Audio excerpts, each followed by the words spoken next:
Finally, I made it to the consignee.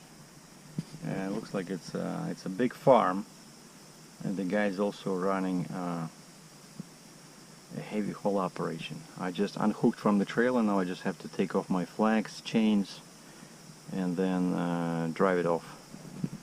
Let's have some fun.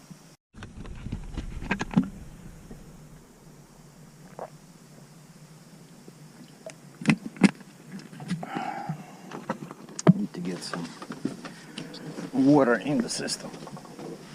Okay, we unhooked. Okay, where's my knife?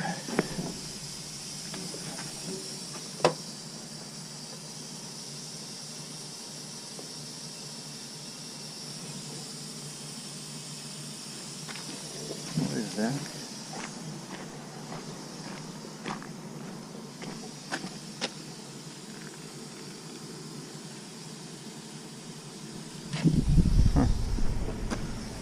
Doesn't sound good.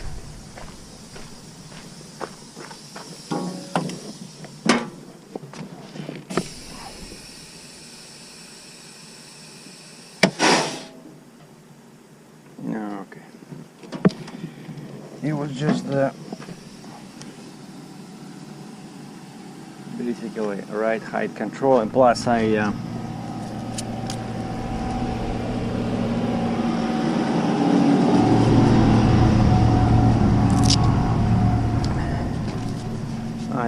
lowered my suspension, right?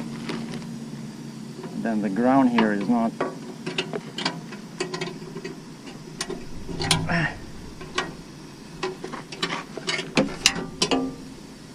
level.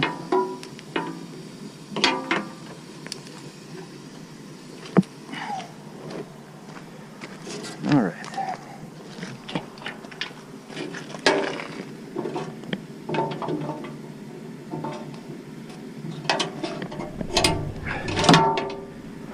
So this is another non-training video for entertainment of the public only. And honestly, I'm not sure why other heavy haul truckers are watching this. You know, I often get like emails or messages, hey, I'm a heavy hauler too, so so why are you watching the same stuff that you do, you know? It's like if you're a Hollywood actor and you're constantly watching movies where you know, actors are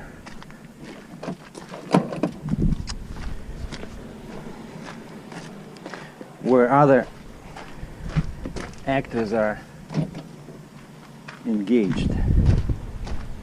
Like, what's the point? Well, actually, one guy says, I'm watching your videos to pick up some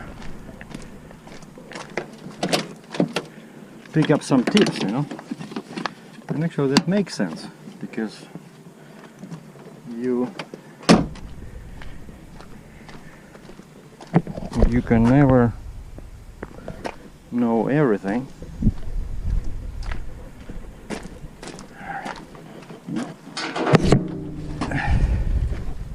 Sometimes I do this because it's allowed. You can have the sign on the back of the load, right? Now it was so tight in here, and one trick I learned is that when I need to back and it's very tight with the 3 axles on the ground, I just stop and go back and lift the rear axle, because my trailer was going right in there. You know? All right, what's left? What's left is my favorite part: cutting the cables. And no, I don't want to buy a cutter. I enjoy using the knife. Makes me feel like a Navy SEAL, you know? Like, you don't see Navy SEALs with cutters. Navy SEALs carry knives, probably slightly bigger than this.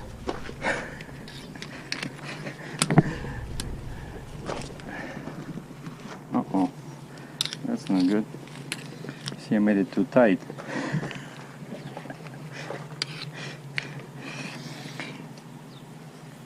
Oh boy.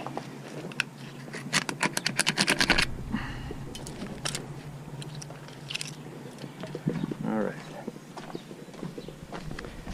And the way I secured this thing, it stayed put. I think I only found chain that was not very tight maybe once. It's because I did everything proper. Very important. And you see the guy, yeah, the guy next to me has the same machine, but he's already oh, I like that. See, he's using these. I use them only on the front bumper. He's using these on the wheel. That's smart. You see, I can learn something too. But normally, when I want to learn something, I look at other trucks at a truck stop, you know? Like if I see this load at a truck stop, I will definitely check it out. I'll go there, and when the guy is not in the truck, I'll just take a look how he secured stuff, you know, because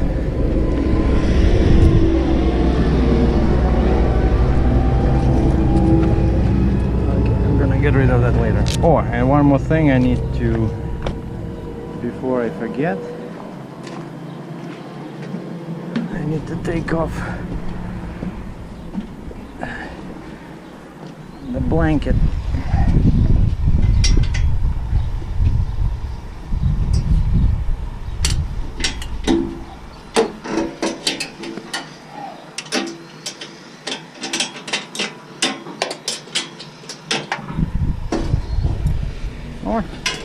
Everything is dry, no water. I wonder where that went. Hope you guys saw that. Very entertaining video to me. I watched it myself like a few times just to see that moment when the water starts flowing down like crazy. But I think it was very cool. Okay, now this is already too much. I don't want to keep it in here. So I have to put it in the side door.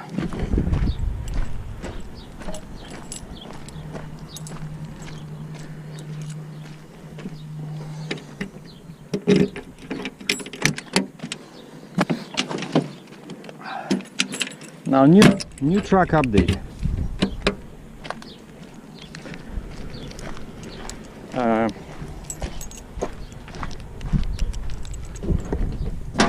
The dealer called me yesterday, and I'm like, what the heck, you know, I feel bad because I cannot sell the truck, and you know, we spend so much time with the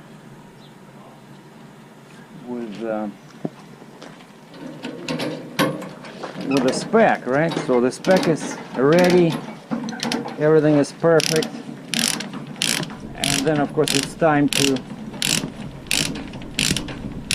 give him $5,000 so he can start place the order at the factory, right? That's the first thing. And I cannot do it because I cannot run two trucks. And so he calls me and I'm like, what do I tell the guy now? But actually he's a very nice guy. It's a Kenworth dealership in Cambridge. And he just called me to say that the Canadian dollar became stronger by 5 cents against the US dollar. And because of that, just because when we did the spec,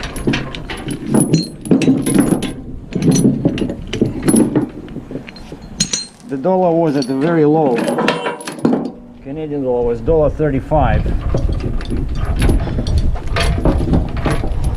for $1 US. And now, because the dollar became stronger,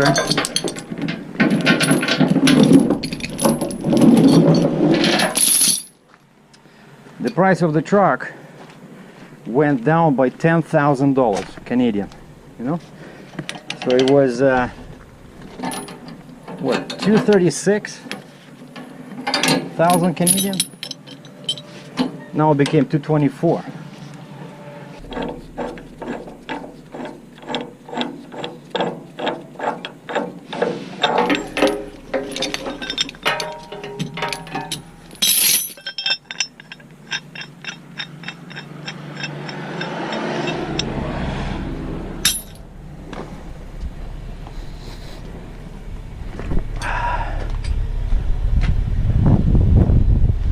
See, I put here 2 chains on each side. This guy put in, yeah, 2 chains too, but he just did it like this. But the same principle, you have to, you know, pull them in the opposite directions, otherwise they'll get loose.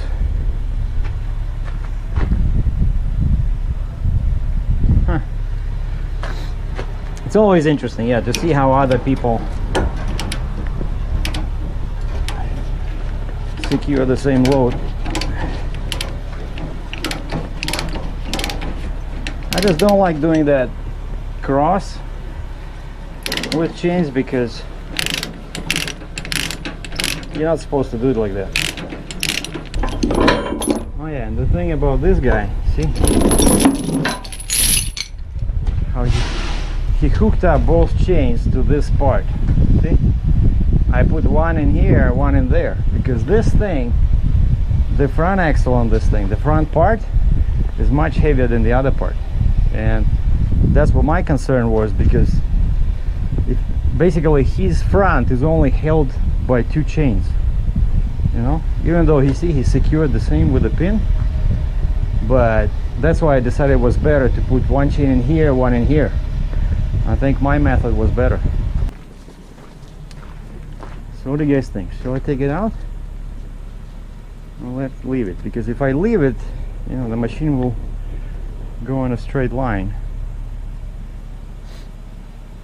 Ah, to heck with it. Let's take it out, because then it might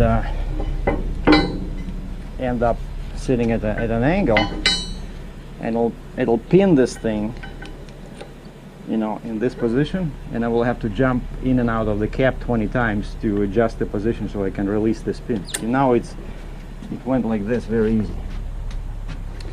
So let's double check. We have nothing in the way. There's lines in there, but they're pretty low because I went under them. I mean, they're high enough. Everything is taken off. The exhaust pipe is open. Oh, the mirrors. But I think they will ship this thing right away.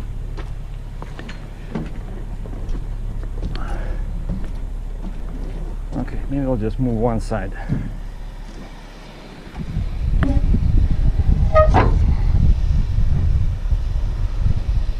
Because yeah, on that side there's a truck, right?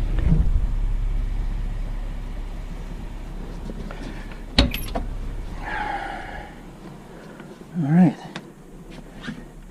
Welcome to my new office, temporary office. I knew I forgot something.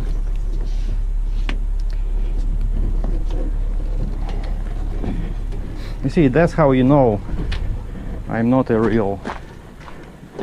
Terminator, you know, because if I was a Terminator, I would just use my finger to shape it into a key.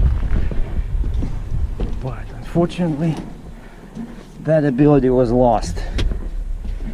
Maybe I went to the wrong school. Alright, so I got that axle over there, and I got the truck on this side.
That's it. Machine is over there. Thanks for watching.